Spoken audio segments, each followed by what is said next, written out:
Hello les amis, si vous venez de finir cette vidéo tier list sur la conférence Est, on se retrouve avec Ben de Dunkebdo sur la conférence Ouest. Salut Ben, comment vas-tu?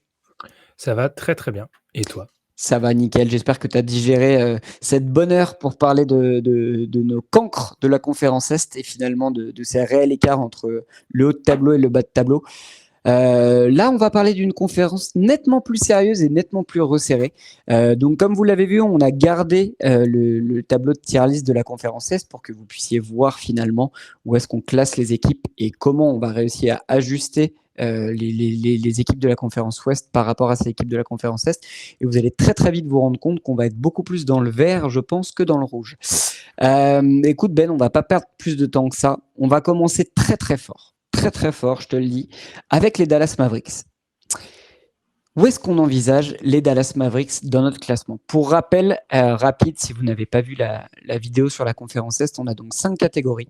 Une catégorie, on est favori, dans laquelle on a intégré Boston à l'Est. Une catégorie, on vise le titre, avec des équipes qui n'ont pas forcément toutes les cartes en main pour se prétendre favoris, mais qui ont quand même un réel coup à jouer cette saison. Les équipes, on vise le mois de mai. C'est des équipes pareil, un cran en dessous, mais qui, sur un malentendu et sur certains alignements de planètes, peuvent envisager taper des finales de conf, voire plus si affinité. Et enfin, on a nos deux catégories. La catégorie, on ne sait pas, c'est la catégorie mid qui n'a pas grand-chose à jouer et qui n'a pas l'effectif pour aller chercher ne serait-ce qu'une qualif directe en playoff. Et enfin, nos cancres qui visent la draft, qui visent Cooper Flag et tutti quanti et qui finalement seront des bonnes équipes à aller taper pour aller chercher des victoires cette saison.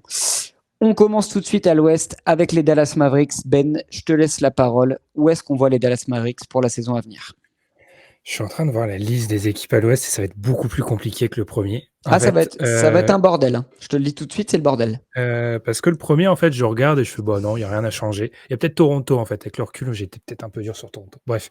Dallas, pour moi, c'est à cheval entre 1 et 2, en fait. Et là, il faut se poser la question de...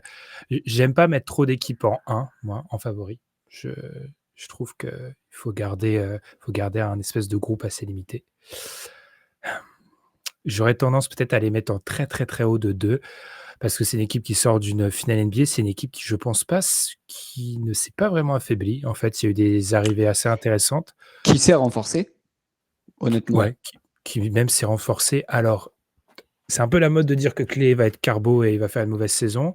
Je sais pas si ça va être le cas. Le fait est que c'est vrai que voilà, je pense pas qu'il faille mettre, c'est mieux comme ça, beaucoup de crédit sur son premier match, mais en tout cas, il y a eu quelques points qui ont rassuré, notamment sur le fait qu'il soit capable de marquer. C'est un effectif riche, ils ont un des meilleurs joueurs du monde, ils ont une rotation à l'intérieur de 48 minutes de qualité. Derek Lively commence à montrer des choses un peu plus intéressantes. Kyrie est un joueur qui est extrêmement difficile à garder et à défendre et pose des vraies problématiques en play-off. Après, il y a 2-3 éléments de l'année dernière surnaturels. PJ Washington qui fait 3 matchs fous contre le Thunder. Est-ce que ça peut se refaire? Est-ce qu'il peut refaire ça un jour? Je ne sais pas. Donc c'est une équipe très, très forte, mais qui n'a peut-être pas le côté implacable que peut avoir Boston pour être dans la première catégorie. Ouais, moi je suis d'accord. Je pense que ça va être l'équipe numéro 1 de On vise le titre. De par le recrutement, je considère que c'est une équipe qui s'est renforcée avec l'arrivée de Klay Thompson, mais l'arrivée aussi de Najee Marshall, qui est un réel apport défensif. Et je pense qu'on a trop tendance à sous-estimer ce genre de joueurs qui peuvent vraiment être des game changers, notamment quand on va arriver dans des playoffs. C'est des joueurs qui vont se taper les meilleurs attaquants en face et qui vont vraiment les saouler. Derek Lively, là aussi, il va y avoir encore une progression parce que c'est un très jeune joueur et je pense qu'il y a encore une belle marge de progression. Et je me demande si on n'arrive pas, même si on y est déjà depuis un moment, tu as l'impression, mais si on n'arrive pas sur le prime de Luka, où il nous sort encore un premier match contre les Spurs, là, il joue les mains dans les poches, j'ai l'impression que le basket est beaucoup trop facile pour lui. Moi, j'ai envie de les mettre numéro 1 de On vise le titre pour le moment. Si tu es OK, on peut partir là-dessus. Peut-être pas l'effectif assez complet. Et je ne sais pas si c'est aussi un manque de popularité parce qu'on a tendance aussi à très vite prendre des joueurs comme Luka, comme Pouraki. Mais je ne sais pas s'ils ont l'effectif. Encore une fois, si aujourd'hui tu as une finale de playoff avec les effectifs tels quels, je ne suis pas sûr qu'ils battent Boston. Je suis même sûr que Boston les bat. en l'état. Et du coup, en ce sens, j'aurais tendance à pas les mettre dans la même catégorie. Ils ont un problème de troisième option, en fait. Ouais. C'est qui leur troisième meilleur joueur? Parce que quand tu fais la liste des équipes qui sont soit au-dessus, soit sur la même ligne, le troisième meilleur joueur de l'effectif est identifié et est plus fort que leur troisième meilleur joueur. Là où eux ont un effectif, on va dire, moins court vêtu et moins, entre guillemets, injury prone, concrètement, que Philadelphie ou que, par exemple, Milwaukee, tu es sûr d'avoir, globalement, sauf terrible désillusion, mais tu es sûr d'avoir tes joueurs en l'état et physiquement prêts. Après, Luka, il joue souvent blessé en playoff. Mais c'est ça, hein. Mais peut-être que tu vois, l'arrivée de joueurs comme Clay vont aussi permettre à. Enfin, en tout cas, j'espère pour lui, à Jason Kidd, de le reposer un peu plus et de lui donner un peu moins de responsabilité offensive. C'est en ce sens aussi que Kyrie et Clay sont hyper complémentaires, selon moi. C'est des joueurs que tu peux vraiment faire jouer ensemble pour reposer Luka, notamment dans le playmaking, dans la création. Kyrie, bah voilà. Non, je pense que dans la création pour lui et pour les autres, Kyrie est encore un top player. Et puis Clay t'apporte vraiment une vraie menace offensive. Défensivement, certes, il y aura des lacunes, mais concrètement, l'apport de Najee Marshall va aussi permettre d'avoir un trio de joueurs qui va te permettre de reposer Luka. Et il va falloir le faire à un moment donné si tu veux que Luka soit à 100% en arrivant en playoff. On a fait un bon tour sur Dallas. Là, on va arriver aussi sur une franchise qui pose beaucoup de questions et qui, moi, personnellement, m'inquiète énormément. Les Denver Nuggets. Les Denver Nuggets se présentent comme, depuis 2-3 ans, comme un réel favori qu'on a tendance à mettre dans la case de Boston.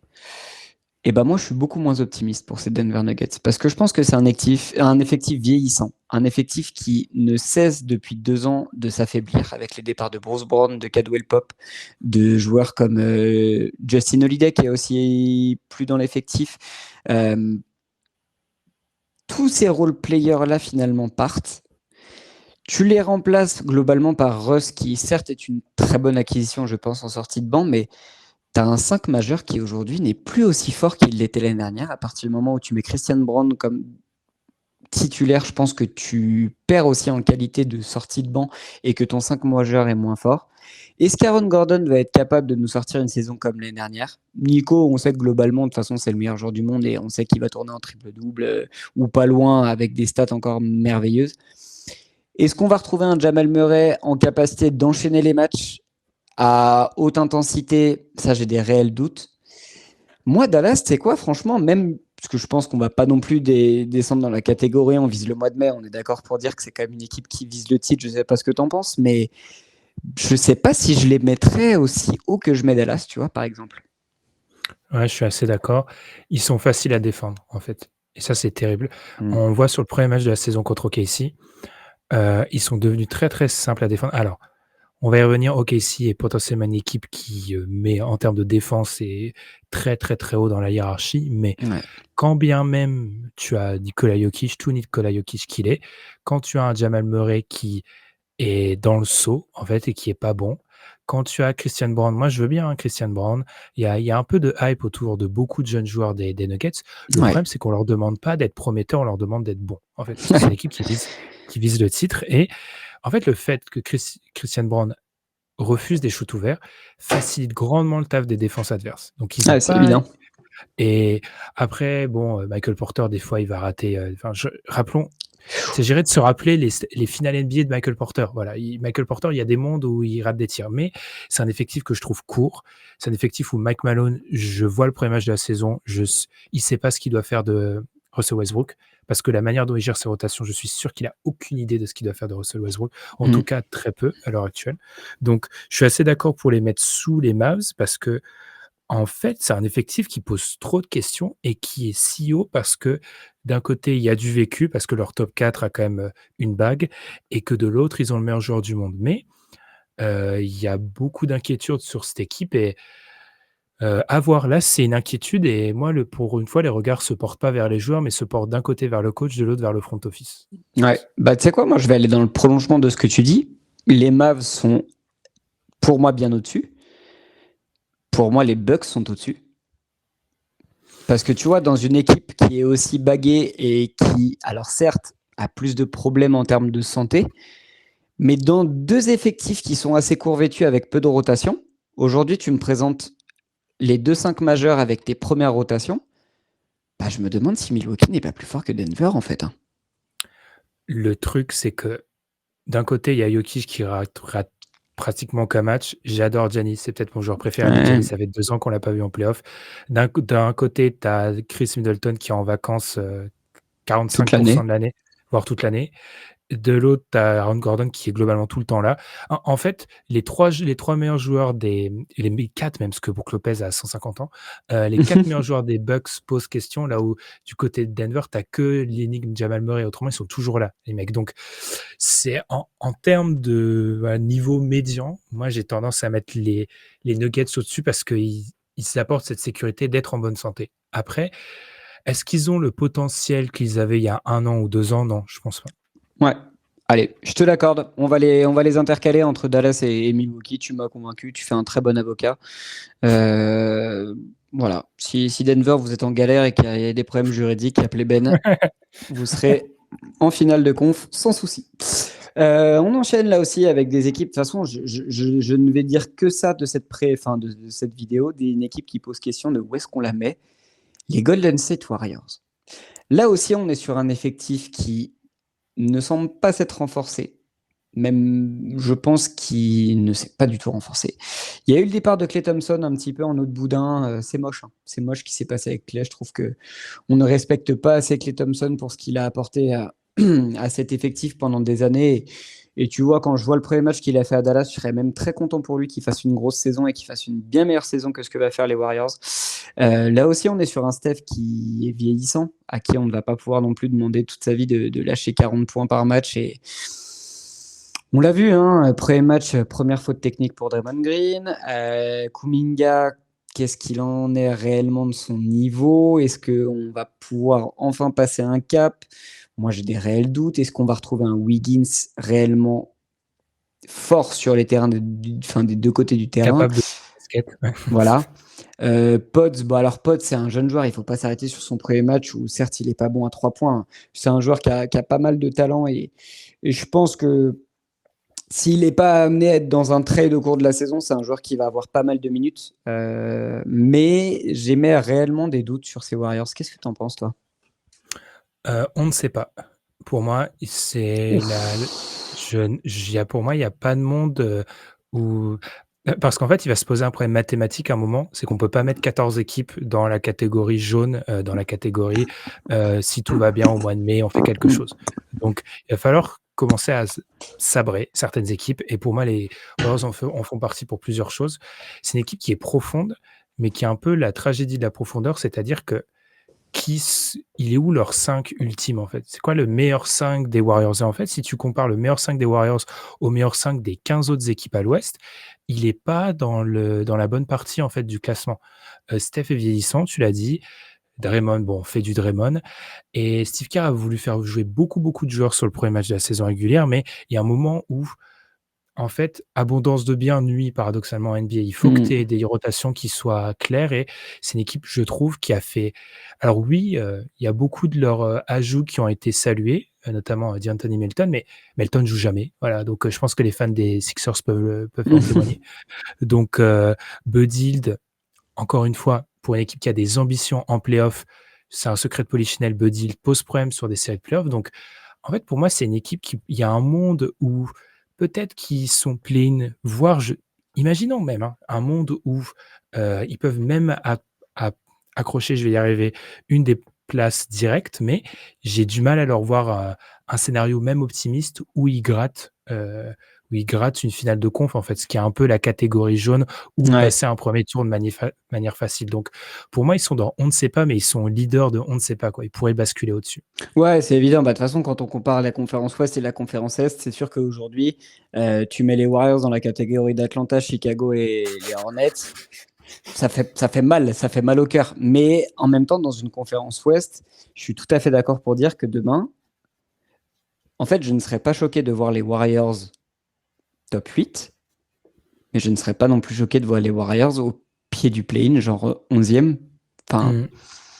donc en ce sens, je suis d'accord avec toi. On va les mettre leaders on ne sait pas parce que beaucoup de questions. Tu as tes certitudes avec Steph, certes, mais beaucoup trop de limitations d'effectifs. Et même, je vais aller plus loin. Je ne sais pas, tout le respect que j'ai pour lui, hein, mais je ne sais pas si Steve Kerr est le coach qu'il faut pour la transition qui est en train de s'effectuer en ce moment chez les Warriors. J'émets des réels doutes. Il a montré beaucoup de limitations l'année dernière et sur les 2-3 dernières années. On ne va même pas parler de sa gestion de l'effectif pendant les JO, que moi j'ai trouvé personnellement mauvaise. Et je ne sais pas si Steve Kerr n'est pas arrivé un petit peu aussi au bout de son chemin avec les Warriors, et j'ai peur que ça se finisse mal cette histoire. Mais bon, c'est pas ce qu'on leur souhaite, et en tout cas, surtout pas à Steph. Draymond, moi personnellement, je lui souhaite rien de positif. Enchaînons avec une équipe qui peut potentiellement se trouver aussi dans ce range, et ça va être intéressant de les classer par rapport aux Warriors, les Houston Rockets. Effectif beaucoup plus jeune. Ime Udoka qui va entamer sa deuxième saison. Il y a eu aussi du recrutement, de l'apport d'expérience avec des retours notamment de Steven Adams qui a été blessé, et on va voir comment il va réussir à faire progresser ces jeunes joueurs. Ces deux jeunes leaders que sont Alperen Sengun et Jalen Green. Qu'est-ce que tu envisages, toi, pour les Warriors, pour les Rockets, pour la saison à venir? Alors, il faut faire un peu peut-être de finance et de contractuel. Il s'est passé un truc super intéressant du côté des Rockets. Ouais. C'est qu'ils ont re-signé du coup les deux, ce qui a un peu étonné beaucoup de monde. Mais en fait, la structure des contrats dit à peu près tout. C'est-à-dire que Sengun, c'est 5 ans, 4 plus 1. Donc, et Jalen Green, c'est 2 plus 1. 3 ans. Et c'est rarissime, ça a été pointé du doigt par tout le monde, c'est rarissime qu'un joueur dans son second contrat soit signé pour 3 ans. Et qu'est-ce qui s'est passé concrètement? Ils ont gardé la free agency 2025, ça a été expliqué par beaucoup de spécialistes du côté des États-Unis.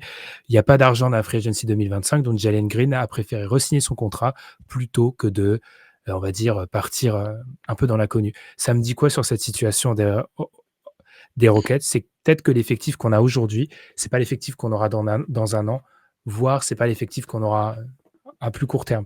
Pour moi, c'est une équipe qui se loge dans le on ne sait pas, parce que Udoka a fait du bon job sur la première saison du côté d'Houston, mais il y a des questions en termes de hiérarchie, de responsabilisation. Jabari Smith, je me demande quel est son rôle dans cet effectif. C'est pas très clair, en fait, son rôle.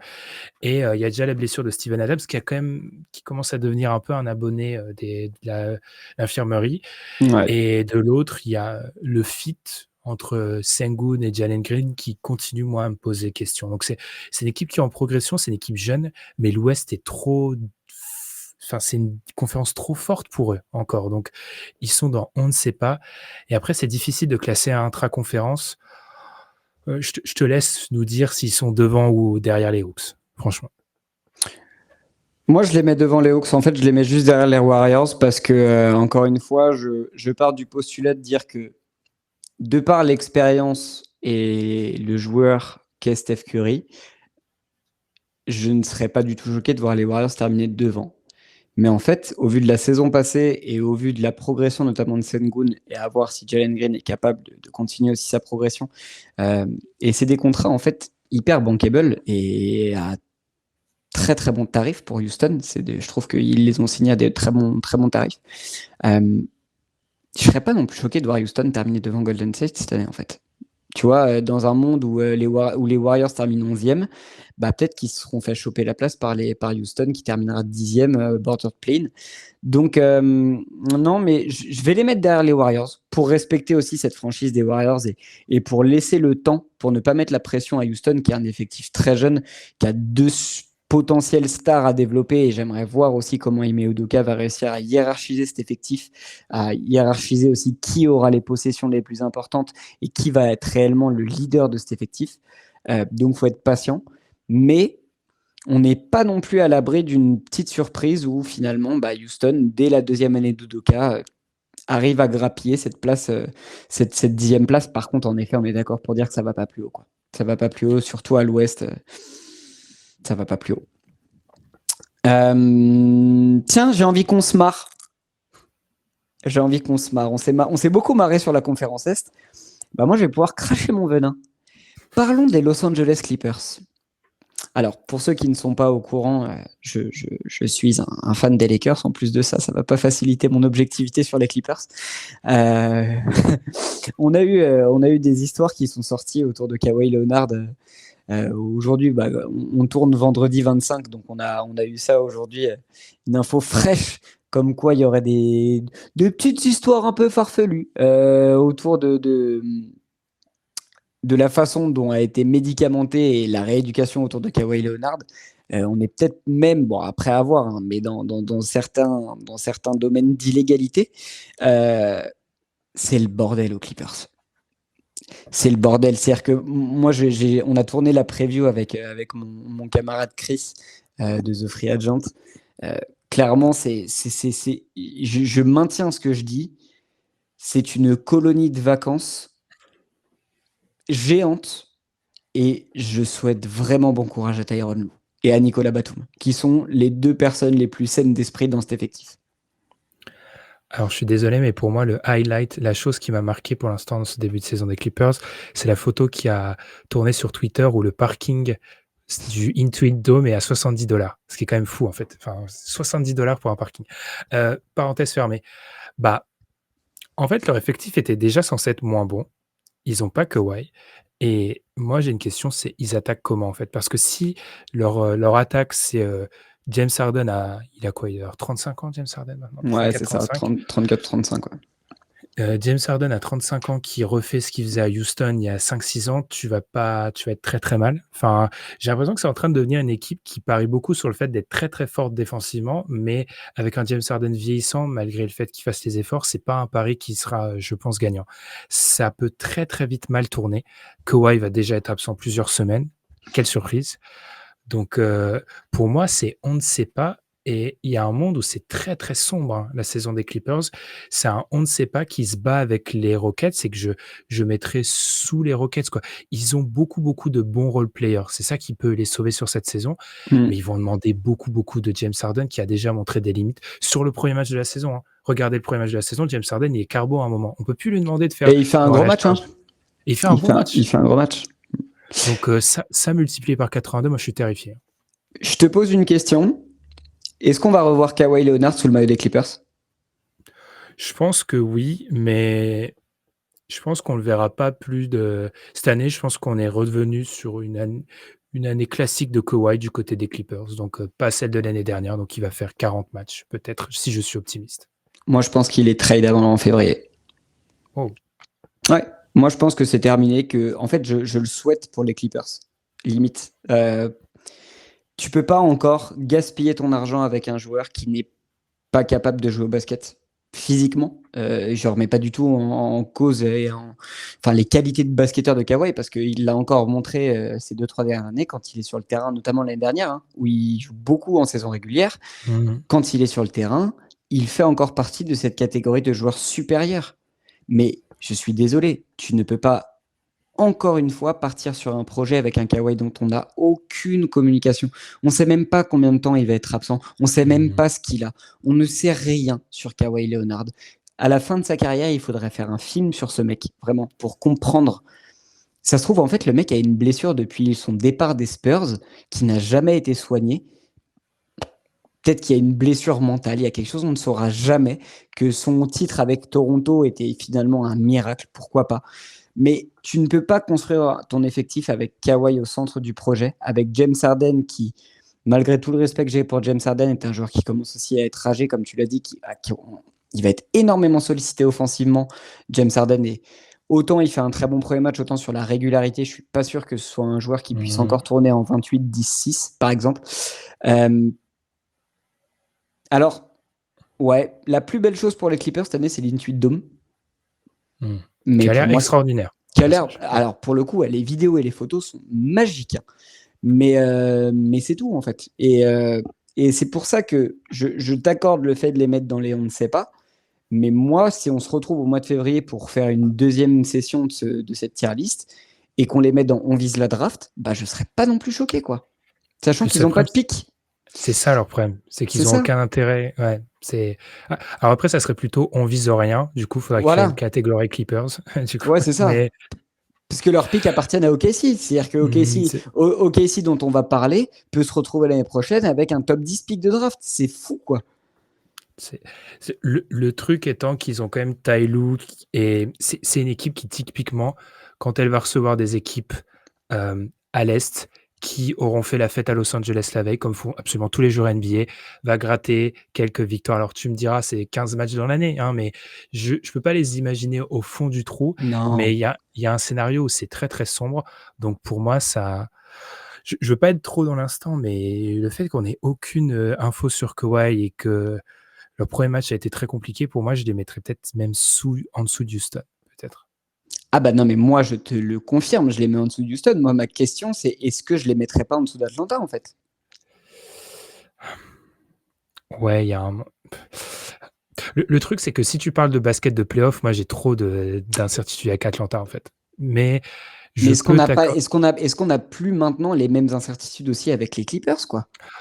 en fait, le truc, c'est qu'ils ont un paquet de joueurs. Alors, au niveau des stars, il y a des incertitudes des 2 côtés, mais les Clippers, ils ont un paquet de joueurs qui ont déjà joué en playoff, là où, en fait, la plupart des joueurs à Atlanta, Jalen Johnson, on l'a jamais vu en playoff. Mmh. DeAndre Hunter, j'adore ce joueur, mais DeAndre Hunter, c'est un spécialiste pour faire des performances ultra nuancées en playoff et pas toujours très sûr. Zachary Rization, là, c'est un rookie, donc si c'est sûr, je peux les mettre derrière Atlanta, mais pour moi, c'est très, très serré. Allez, je te les accorde. Je te les laisse devant Atlanta et on se donne rendez-vous au mois de février pour les mettre pour les mettre à côté de Détroit. Allez, on va avancer et là, on va rentrer en toute objectivité. Les Los Angeles Lakers. Et je pense que là, on va pouvoir débattre un petit peu.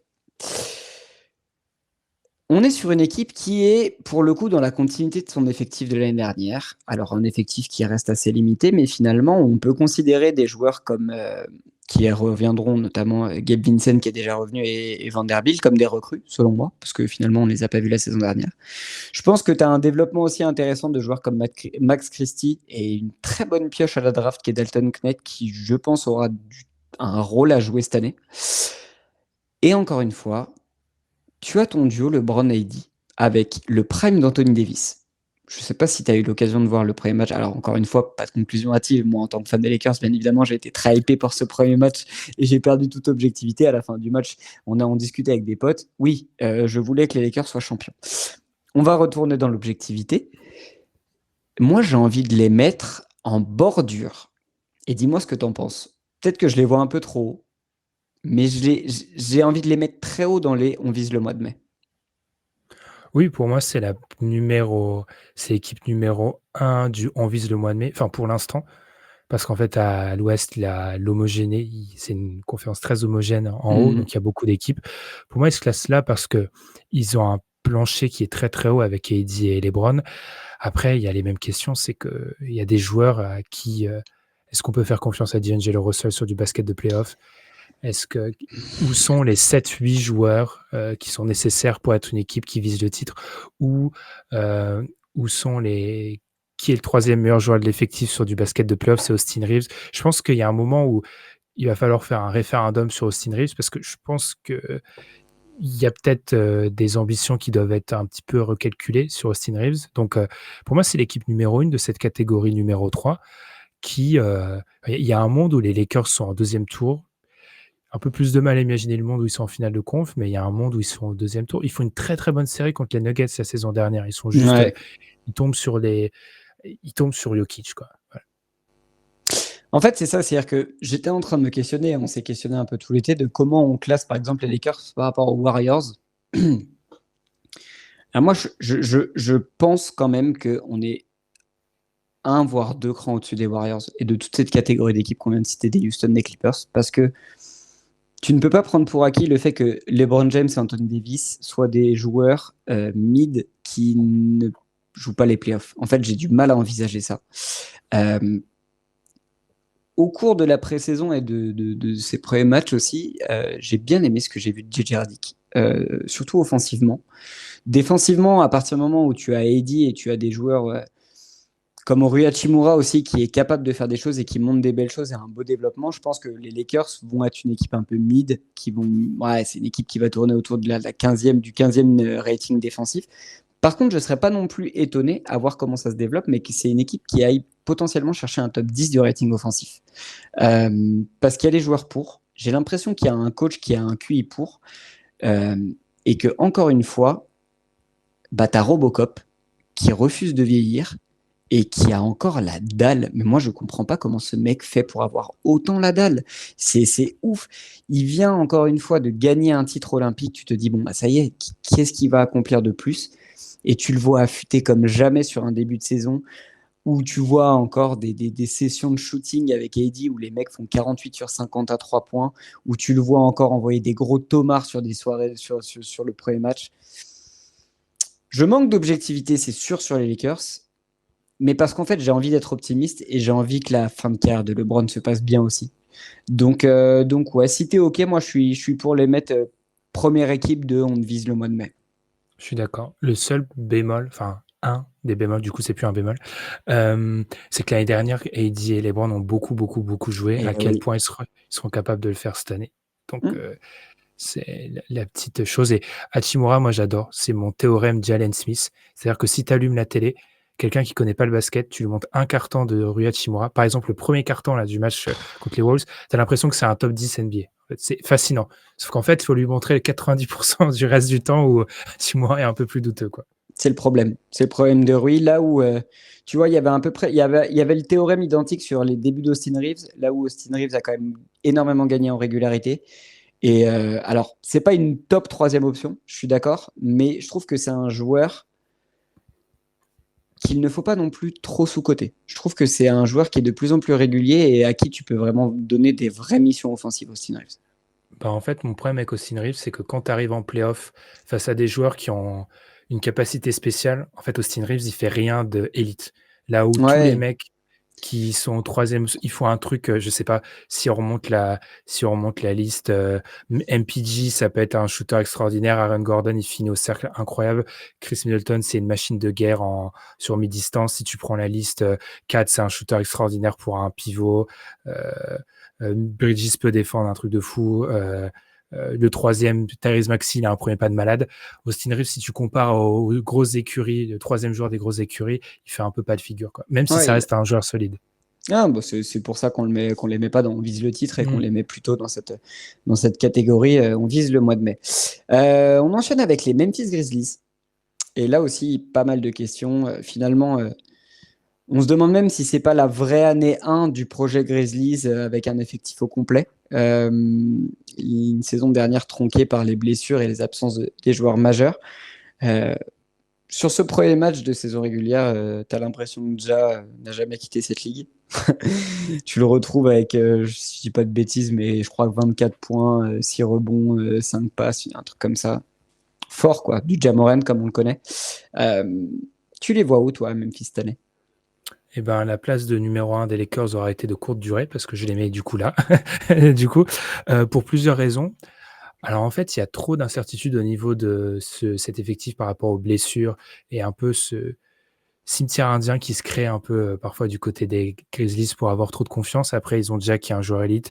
Ils ont Jaren Jackson, ils ont Desmond Bane, ils ont une profondeur assez intéressante. Petit bémol, c'est Zach Edey va être beaucoup responsabilisé et Hmm. je peux pas mettre une équipe qui responsabilise un rookie au poste de pivot dans la catégorie au-dessus parce que peut-être que quand on se retrouvera en février, peut-être que Zach Edey aura amené tellement de gages que je pourrais les mettre un peu au-dessus. Mais autrement, il y a trop d'incertitudes à cause des saisons précédentes. Après, sur la qualité d'effectif, c'est un effectif très riche. Ja reste un problème de match-up pour pratiquement toutes les équipes NBA. Il y a personne qui est armé pour défendre sur le premier pas de Ja et sur ce qu'il peut imposer en termes de pénétration. Donc c'est une équipe que Alors, attention avec la phrase personne n'est armé avec Ja. oui, C'est une ouais, phrase qui est tendancieuse. il est tard. Elle est malheureuse.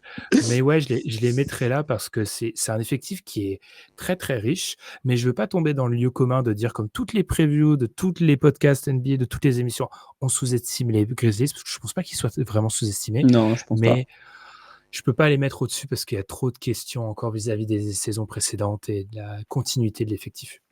Est-ce que je peux rentrer dans ma négociation tout de suite, du coup? Parce Mmh. que je sais que tu veux les mettre au-dessus des Lakers. Moi, j'ai envie de les mettre juste derrière. Euh, pour ce côté aussi très injury prone de cet effectif.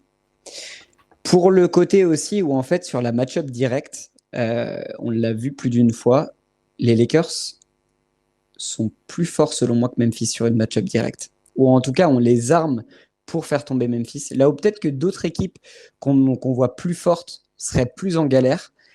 J'ai l'impression que les Lakers, l'effectif des Lakers et la façon de jouer des Lakers est un vrai poil à gratter pour Memphis.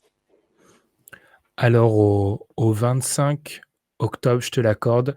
Après selon, pour l'épisode de février, je pense qu'on pourra peut-être modifier, mais je peux te l'accorder sur le au 25 octobre. Merci Ben. Je me laisse, fais-moi ce petit plaisir, s'il te plaît. Fais-moi ce petit plaisir. Je me le mets pour le moment. Oh non, regarde! Oh là là, le lapsus. Allez, pour le moment, on reste comme ça. Vous inquiétez pas, il y a d'autres équipes qui vont passer devant les Lakers. On reste quand même dans l'objectivité. Bah tiens, une équipe On qui n'a va passer toujours pas mis une seule équipe dans la catégorie du bas à l'ouest. dans la catégorie on vise la draft? Les 7 dernières équipes qu'on a au classement, elles sont toutes à l'est. Bref, passons. Ouais, bah t'inquiète pas, plus on se rapproche de la fin de la conférence Ouest, plus il y a des chances qu'on se rapproche du bas. Mais là, pour le coup, on va rester en haut. Et je pense qu'on va rester si. Je vais attendre ta confirmation, mais je pense qu'on va rester dans une équipe qui vise le titre aussi. Les Minnesota Timberwolves. Je ne les mets pas du tout dans la catégorie on est favori. Parce que je pense que c'est pas non plus leur objectif et que les mouvements, notamment le départ de Kat et les mouvements financiers qui ont été faits cet été, sont aussi un message de dire on a envie d'être très compétitif, mais on se donne l'opportunité de l'être aussi dans 2-3 ans. On a été très déçus par le premier match de Julius Randle, on a été émerveillés par son deuxième, on coupe la poire en deux.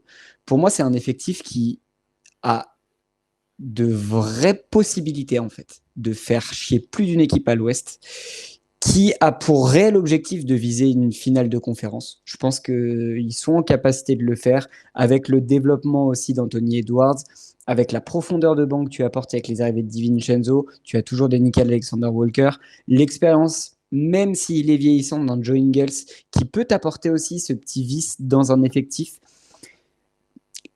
Les seuls points réellement négatifs qu'il va y avoir, ça va être sur l'aspect playmaking, où tu sens que Mike Conley, ça commence à être dur de jouer au basket.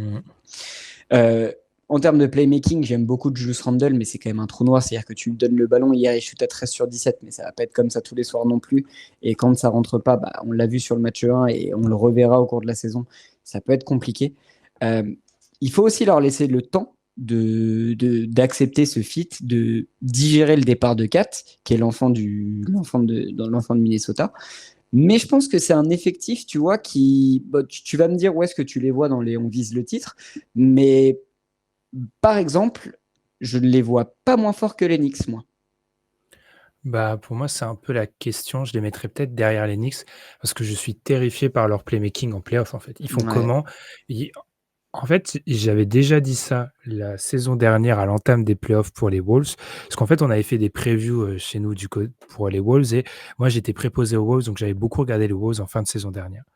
Et en fait, pour que cette équipe gratte des places dans la deuxième catégorie, il faut qu'Anthony Edwards joue comme un top 5 NBA. Alors, il s'avère qu'il l'a fait pendant une série contre les Suns, où il a joué comme un top 5 NBA peut-être, ou top 10. Le fait est que je crois pas à l'heure actuelle que Anthony Edwards soit un joueur de cette qualité-là. Et ils vont avoir de gros problèmes. Si ta solution, c'est de responsabiliser Rob Bellingham, ton rookie, sur des minutes de playoff ou des minutes importantes pour aller gagner une série contre, je sais pas, typiquement une équipe qui est au-dessus, les Nuggets, qui sont quand même moins forts, on l'a dit, c'est assez inquiétant.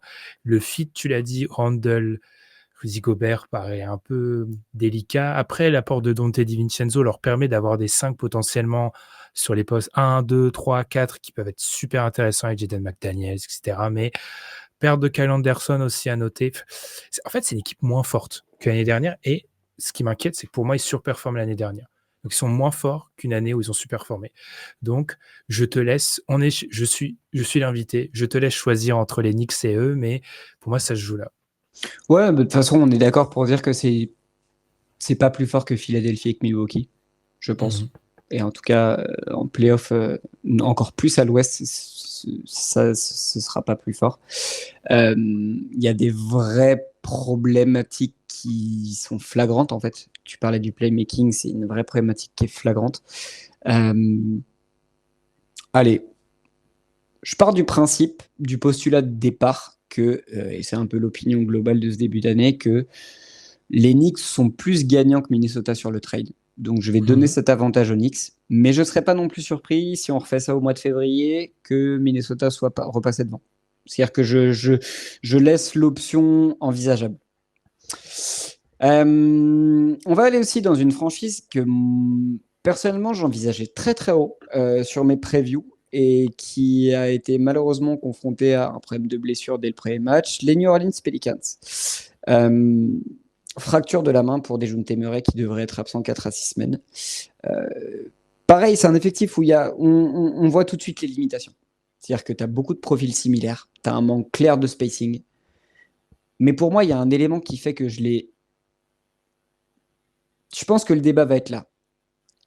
Où est-ce qu'on les classe dans on vise le mois de mai? À partir du moment où tu pars du postulat que Zion est sur ses deux pieds. Bah, en fait, je les classe pas là parce qu'ils sont dans la catégorie d'en dessous pour moi. C'est Ok, pour ça. d'accord. Parce parce qu'en fait, ils ont, je fais une dédicace à un des membres de notre équipe, Constant, ils ont pas de pivot, en fait. Il y a un moment où je veux bien que le Yves Missi. fantasme. Ouais, ils ont pas de pivot du coup. Donc, donc ça me paraît extrêmement compliqué. Il y a le cas Brandon Ingram où en fait, c'est cette situation extrêmement compliquée qui est un peu comparable à celle dont on a parlé dans la première partie avec Zach LaVine. On sait que ce joueur-là sera plus dans l'équipe d'il y a dans 2 ans, voire dans 1 an, mais on est dans Voire dans 2 mois. voire dans 2 mois, et on est dans cette période où on attend. La blessure de Dejounte Murray est hyper malheureuse. CJ McCollum est un joueur propos duquel j'ai jamais été très, très, très dithyrambique, et moi, je suis très inquiet. Si on extrapole sur du basket de playoff, me terrifie. En fait, on a vu des bons passages dans la série du coup contre OKC, mais du coup, sur la longueur de la série, il prend l'eau, en fait, CJ McCollum. Donc, en fait, pour moi, c'est une équipe, je vois pas un scénario où et Zion est un joueur ultra dominant qui, sur ses deux pieds en playoff, poserait des problèmes à absolument toutes les équipes de ce tableau. Mais je vois pas de scénario où ces faiblesses-là leur permettent de passer, de, de légitimement penser qu'ils peuvent passer un tour de playoff et d'entrevoir une finale de conf. Il y a aucun monde où je peux les imaginer devant. Et je garde que les équipes qu'on a classées pour l'instant. Ouais, ouais. Déjà, les Mavs, les Nuggets, les Wolves, les Lakers, les Grizzlies. Ça fait déjà 5 équipes et il y en a 2 qu'on va mettre minimum au-dessus dans le reste. Donc, quand il y a 7 équipes au-dessus de toi, tu peux pas prétendre à être dans la catégorie numéro 3. Ok. Je te l'accorde là-dessus parce que c'est vrai que c'est une équipe qui pose beaucoup trop d'incertitudes. En revanche, concernant les Warriors et les Rockets, moi par contre, je les mets devant ces deux équipes-là. Ouais. Je les mets devant parce que j'ai encore une fois la certitude de me dire, c'est tout con, hein, mais sur une série de playoffs avec Zion, bah, pour moi, ces deux équipes-là ne peuvent pas faire grand-chose avec l'effectif tel qu'il est pour le moment, en fait. Donc allez, je me permets de les mettre là. Et puis, pareil, on verra, on fera un point blessure et trade d'ici quelques mois. Parce qu'encore une fois, moi, je reste persuadé que Brandon Ingram n'est plus là au mois de février. Et à voir, hein, parce que s'ils arrivent par contre à se séparer de Brandon Ingram et à trouver un profil de pivot qui soit capable de spacer, tu peux commencer à réfléchir à des choses plus intéressantes avec tes profils où là aussi tu as prolongé, tu as signé ton contrat à Trey Murphy, si je dis pas de bêtises. Euh, Tu peux partir du postulat que tu es Trey Murphy, zut, j'ai oublié son nom, euh, qui ressemble à Trey Murphy comme deux gouttes d'eau. Là. L'autre, pareil, poste 2-3 qui fait 2 mètres 5 avec des bras tentaculaires. Jones. Non. Ah oui, Si, oui, ouais. ouais. Qui a un des meilleurs contrats de la NBA d'ailleurs, lui. Voilà. Donc, je peux partir de ce postulat que j'ai l'impression que Nola a enfin compris qu'il fallait construire autour de Zion et de ce genre de joueurs autour. Et que s'ils arrivent à enfin faire le move pour te ramener un pivot qui space, type Miles Turner, même si c'est des profils rares en NBA. C'est ça, en fait. Le truc, c'est que le profil dont ils ont besoin pour Zion, c'est un mec qui space et qui défend le cercle. Brook Lopez, Breaking Miles news, Turner. tout le monde en a besoin, en fait, ce mec-là. Tout le monde Ouais, recherche ce mec-là, en fait. ouais, Donc, ouais, clairement. Miles Turner bouge pas, Brook Lopez a 150 ans. Ensuite, parce que qui veut de... Porzingis. Ouais, ils sont dans les bonnes équipes. Qui veut de Brandon Ingram? Enfin bref, c'est pas une preview de la trade deadline, mais en fait, Brandon Ingram, c'est un joueur paradoxal parce que les équipes qui sont très très hautes dans la hiérarchie vont pas forcément le vouloir parce que tu auras du mal à l'intégrer dans un effectif très très fort parce qu'il va te poser des compromis. Et de l'autre, si tu es une équipe de l'équipe du bas, là, de la catégorie rouge, tu veux pas de Brandon Ingram en fait parce que ça sera pas le meilleur joueur de ta future bonne équipe. Donc en fait, c'est des profils de joueurs top 35-55 NBA qui sont un casse-tête pas possible pour les franchises. Moi, je trouve que Brandon Ingram se retrouve au mauvais endroit, au mauvais moment. Parce que je pense que potentiellement, c'est un très fort joueur. Mais pareil, des blessures, et je comprends tout à fait ton argument, il est tout à fait entendable à partir du moment où tu as ce niveau d'incertitude, que ce soit en régulière ou en playoff. C'est un joueur qui peut difficilement matcher, en tout cas, qui a déjà des profils similaires dans les top équipes sur ce Et c'est un poste très bon 4. joueur. Je tiens pas à Ouais, dire. ouais, non, bien sûr. Je dis que c'est un genre. C'est en fait c'est la classe moyenne de la NBA Ouais. qui. Ouais. Bah, tu vois, potentiellement, c'est tout con, mais même moi, Brandon Ingram aux Warriors, Ça alors. bah ouais, mais là, tout de suite, tu sors les Warriors de cette catégorie de on ne sait pas et tu les mets au moins une catégorie au-dessus. Mais bon. On enchaîne avec, je pense, enfin, notre deuxième équipe de on est favori. Qu'est-ce que t'en penses? L'Oklahoma City Thunder. Est-ce qu'on est favori? Est-ce qu'on a passé le cap de on vise le titre? Alors il y a un truc qui m'embête, c'est que si on les met dans on est favori, ça sous-entend qu'on les rapproche plus de Boston que de Dallas. Et en fait, je suis pas sûr que je sois prêt à dire ça. Par contre, oui, ils sont, soit ils sont dans on est favori, soit ils sont dans on vise le titre et ils sont premiers. C'est un effectif pléthorique qui a pas perdu de qualité, qui a même réussi le tour de passe-passe d'échanger quand même Caruso contre Josh Giddey, qui est quand même. Merci les Bulls. Je suis étonné qu'Interpol soit pas encore sur le dossier parce qu'à ce niveau-là, c'est quand même, bref. Alors oui, il y a la blessure d'Hartenstein qui est un peu embêtante. Le premier match de Chet est si c'est KD à 2-16, enfin franchement, faut s'inquiéter. Donc non, c'est une équipe, qui semble promise à jouer les premiers rôles. Donc oui, on peut en fait, ce qui m'embête, c'est purement théorique, c'est que je suis pas prêt à les mettre au niveau de me dire qu'en gros, les deux sont là. C'est-à-dire qu'en gros, pour moi, si on met, OKC, faut basculer, Dallas Dallas dans le au-dessus. rang au-dessus, en fait. Ok, alors moi je te pose une question qui va peut-être pouvoir faire avancer le débat. Aujourd'hui, l'effectif tel qu'il est construit, qui a le plus de chances de battre Boston sur une série playoff? Moi, j'aurais tendance à dire que l'effectif tel qu'il est, avec les armes à l'intérieur et la profondeur d'effectif, j'aurais tendance à dire qu'OKC est peut-être une match-up plus compliquée pour Boston. Mais par contre, je te rejoins là-dessus. Par contre, tu me donnes un OKC Dallas maintenant, je Ouais, suis peut-être pas que sûr Dallas. que Ouais, ouais. je pense qu'ils les tapent, en fait. Par contre, je C'est suis ouais, d'accord c'est pour dire que problématique. c'est peut-être le top 3 à l'heure actuelle parce que Denver, il y a beaucoup de problématiques et le reste à l'Est, il y a trop de problématiques. Mais, c'est purement, presque sémantique, mais en fait, ça m'embête de me dire que en faisons un parallèle, on n'est pas dans une situation Warriors Cavs d'il y a 7 ou 8 ans, en fait. Hmm. Genre, là, il y a un monde, en fait, où ils se font taper par Dallas. Enfin, Ouais, ouais, bah ouais, c'est ça. C'est toute la problématique de cette conférence Ouest où après, ils demain, sont ok, surarmés, hein. voilà, ils sont surarmés. Et qui te dit aussi demain que tout va bien finalement à Denver et que Denver, sur une série playoff, il te tape pas OKC aussi, tu vois, Ouais. avec l'expérience et avec un Jokic injouable.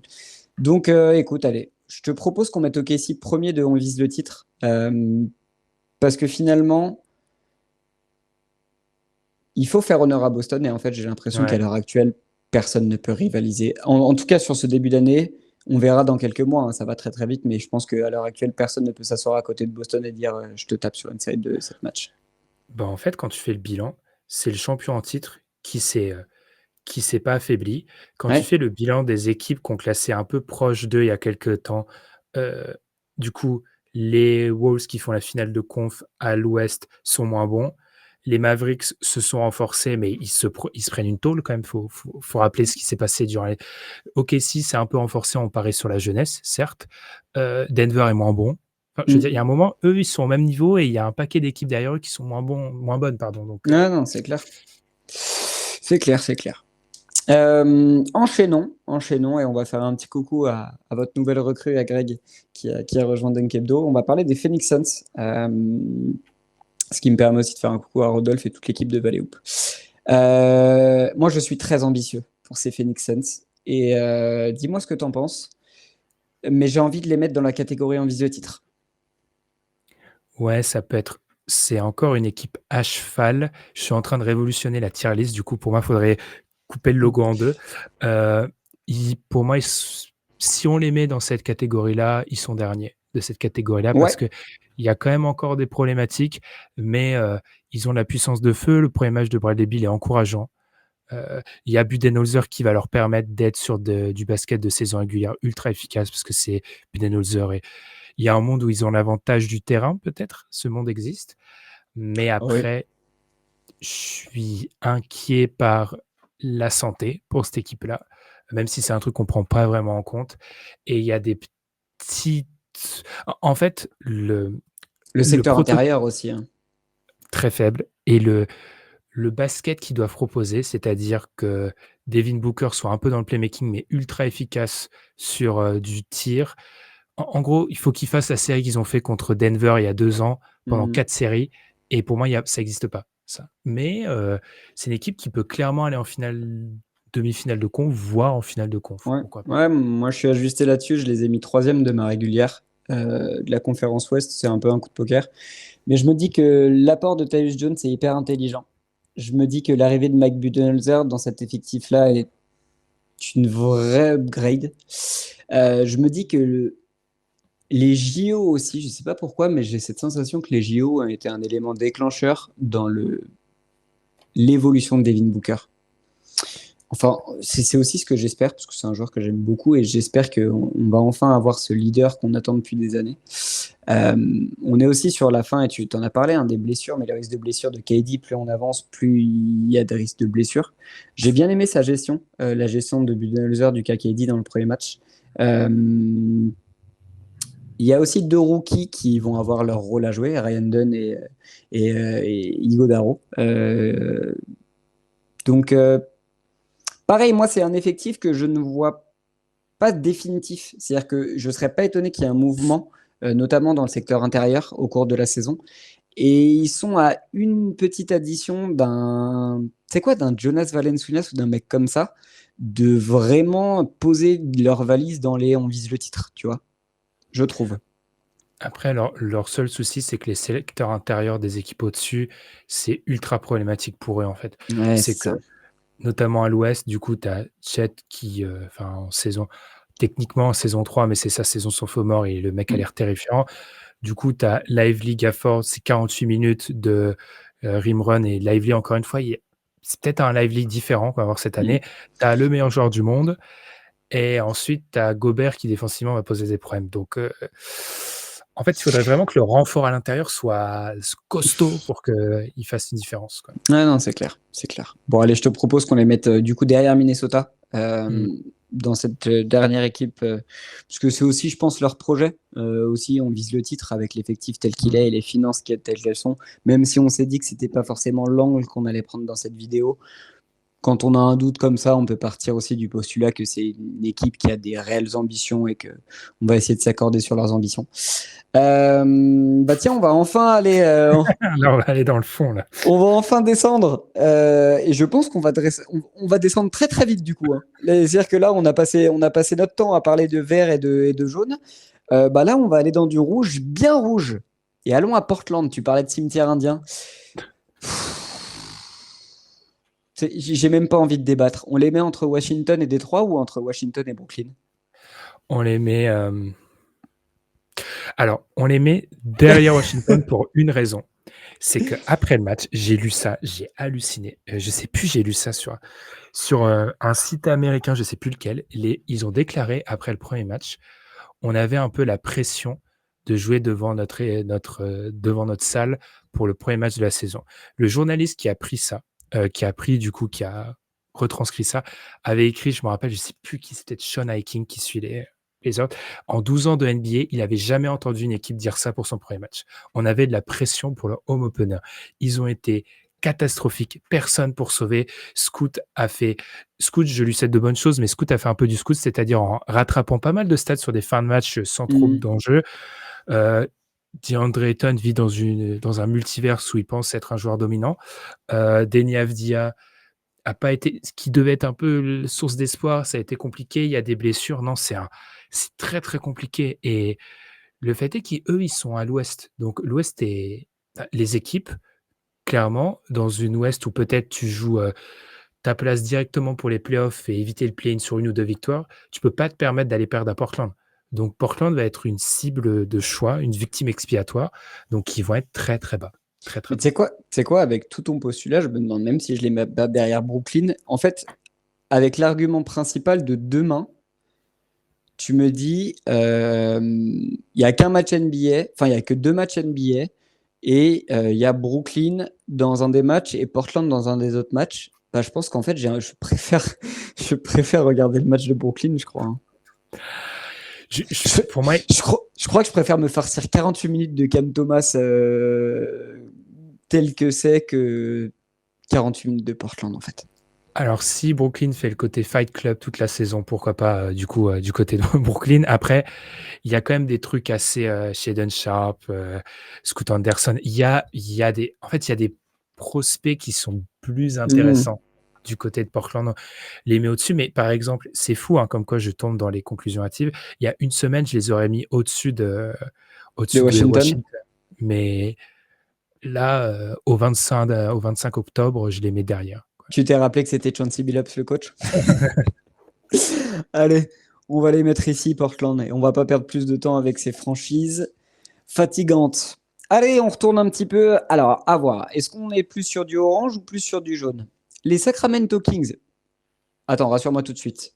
On n'est pas sur du vert quand même avec les Kings. Non, non, non, non. On est sur du orange pour une question très très simple, c'est que je pense qu'on s'accorde tous pour dire que c'est une équipe qui en playoff va faire un tour. Si elle va en playoff, par exemple, fait un tour et puis s'en va. Parce que, Hmm. alors, la théorie du meilleur joueur de la série, il n'y a aucune série à l'Ouest où ils ont le meilleur joueur.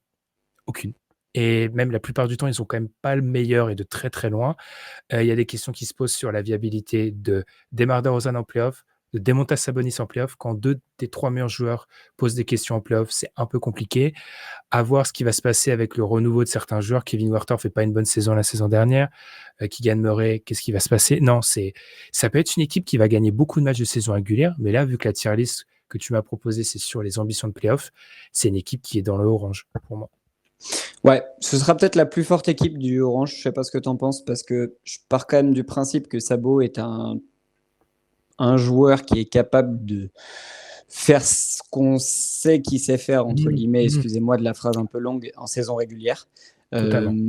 Je pense que Fox apporte aussi pas mal de certitude sur une saison régulière et j'ai envie de penser aussi que DeMar DeRozan peut apporter un petit peu d'espoir et un petit peu de folie à cet effectif qui, certes, me semble quand même moins fort que les équipes qui sont au-dessus.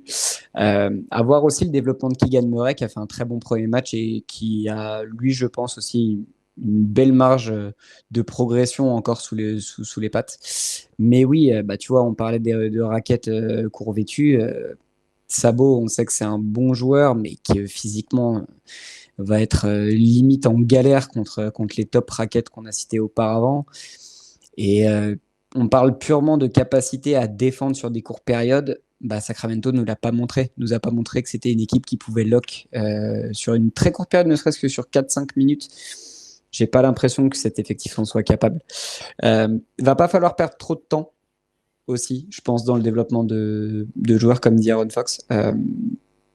On va être souvent amené à faire la comparaison, je pense, entre Indiana et Sacramento, notamment la comparaison à Liberton Fox. Moi, je suis d'accord pour mettre Indiana au-dessus.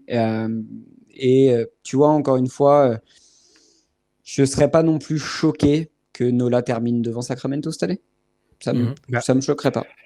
en fait, c'est le paradoxe Sacramento, c'est que si tu me dis de les classer pour la saison régulière, je les mets dans le jaune, mais sur les playoffs, je les mets dans le orange, je les mets derrière les Pels. Ouais, ouais. Il y a un monde où je les mets même derrière les Warriors, en fait. Ah C'est bah, que plus qu'un monde, hein. Moi, tu me fais un match de play-in demain entre Sacramento et les Warriors, même s'ils ont pris leur revanche la saison passée, enfin, t'es pas à l'abri, hein. en fait, c'est le malheur avec cet effectif. Le truc, c'est que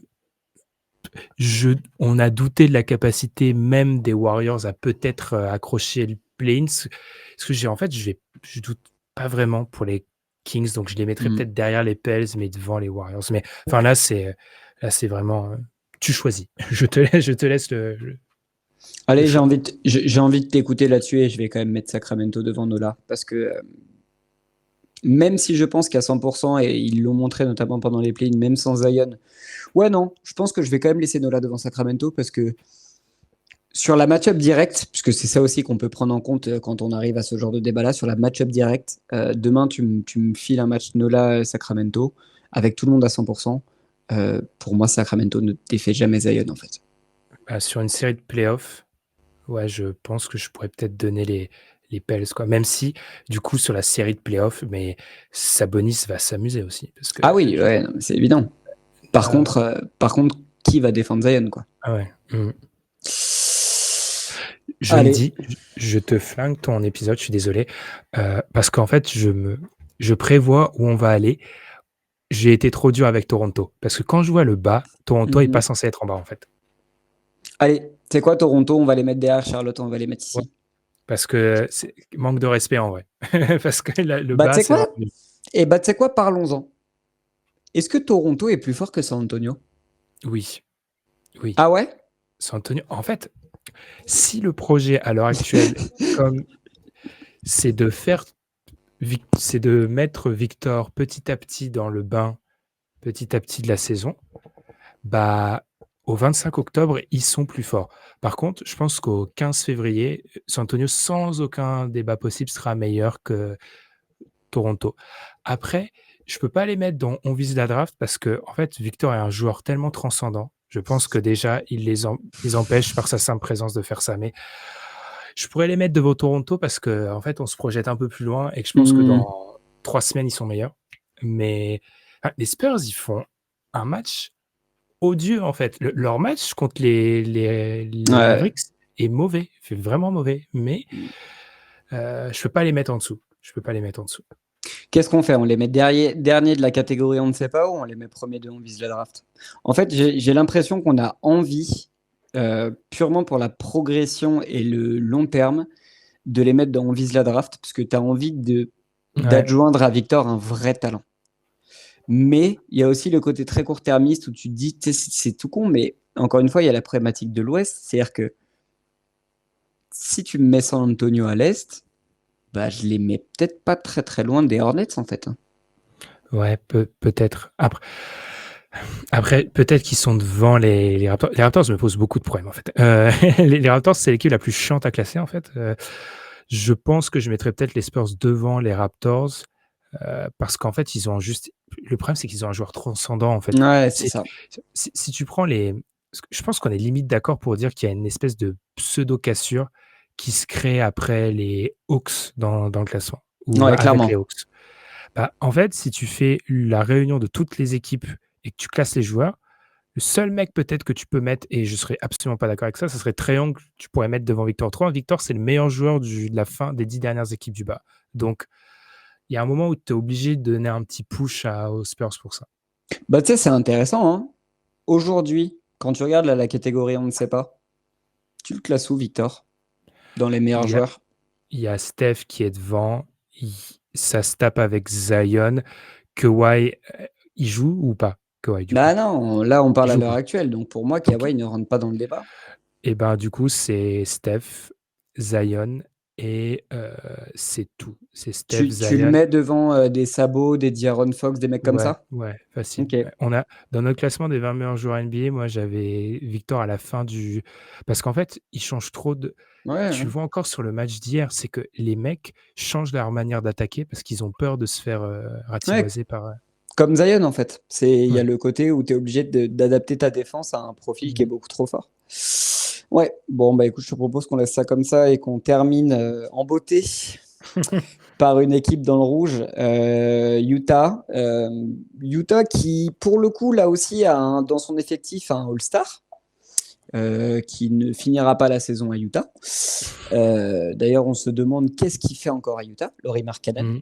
Mmh. Un effectif pour le coup qui là ne se cache pas, qui a pour objectif de drafter du potentiel parce que c'est une équipe qui n'attire pas lors de la free agency. Euh, donc eux ont tout intérêt à tanker le plus possible, même si c'est leur objectif depuis 2 ans et que depuis 2 ans ils n'arrivent pas à tanker parce qu'ils gagnent des matchs, parce qu'ils jouent bien au basket.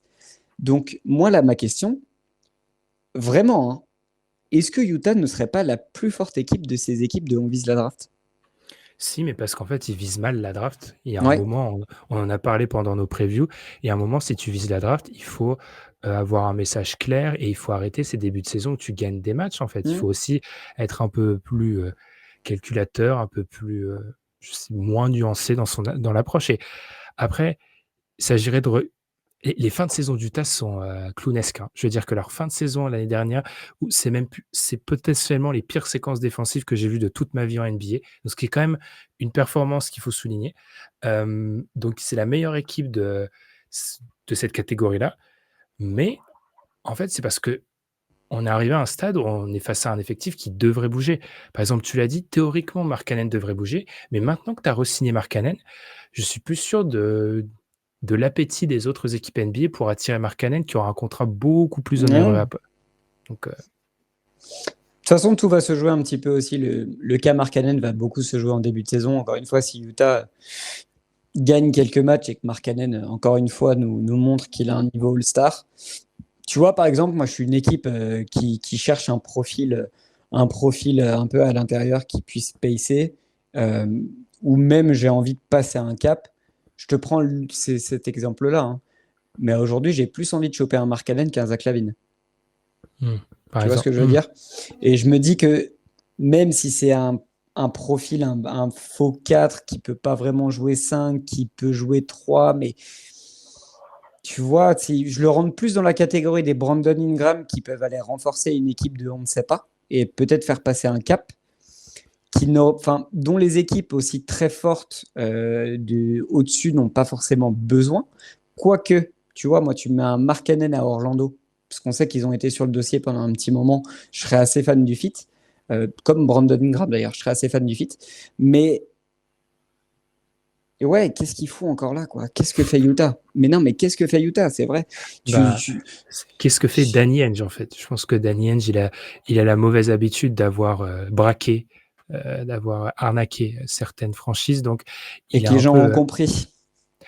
Danny Ainge, c'est un peu le paradoxe du home run. Je suis pas un fan de baseball, mais Danny Ainge a ce paradoxe de vouloir toujours faire des gros coups et pas faire des mouvements à la marge, en fait, parfois Mm. et du coup, ça le dessert.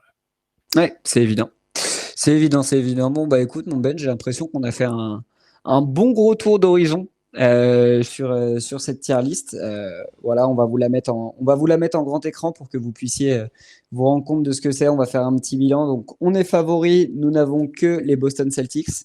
Dans la catégorie On vise le titre, vous allez retrouver OKC, Dallas, les Nuggets, les Bucks, Philadelphie, les Knicks, Minnesota et on clôture le peloton avec les Suns. On vise le mois de mai parce qu'on ne sait jamais avec les Lakers, Memphis, Indiana, Cleveland, Miami et le Magic, la Floride qui est bien représentée. On ne sait pas trop où les classer, c'est plutôt des équipes mythes qui ne devraient pas forcément passer un tour de playoff, mais sur un malentendu, pourquoi pas, et des équipes qui peuvent aussi se retrouver à la trappe. Donc on a Nola, les Kings, les Warriors, les Rockets, les Clippers, et à l'Est, on va avoir Atlanta, Chicago, les Hornets, on retourne à San Antonio et Toronto. Et enfin, on vise la draft avec Utah, Détroit, Washington, Portland et Brooklyn. Sachant bien évidemment que tout ce qu'on vient de dire peut être démonté dans 2 mois avec des potentielles blessures et les tanks qui seront sortis d'un endroit à un autre, on ne sait pas. Ce qui nous donnera peut-être l'occasion d'ailleurs de faire une update de ce tableau, de se faire ce tableau tous les deux. En tout cas, Ben, c'était un vrai plaisir de t'avoir sur ce Pour moi format. aussi. C'était vraiment cool. J'espère que vous aussi, vous avez bien aimé ce format-là. N'hésitez pas encore une fois à venir commenter, à venir aussi écouter et vous abonner à Dunk Hebdo. Et n'hésitez pas aussi à venir vous abonner à Coast to Coast, ça fait toujours plaisir. Donnez-nous aussi vos avis sur les équipes qu'on a peut-être surcotées ou des équipes qu'on a sous-cotées. En tout cas, vous l'avez vu, c'est un exercice qui est complexe. Donc, s'il y a critique, on veut aussi avoir vos avis. En tout cas, je vous souhaite une très très bonne fin de journée, une très bonne fin de soirée. Profitez bien de cette reprise NBA. Nous, en tout cas, on se régale déjà et on se dit à très très vite.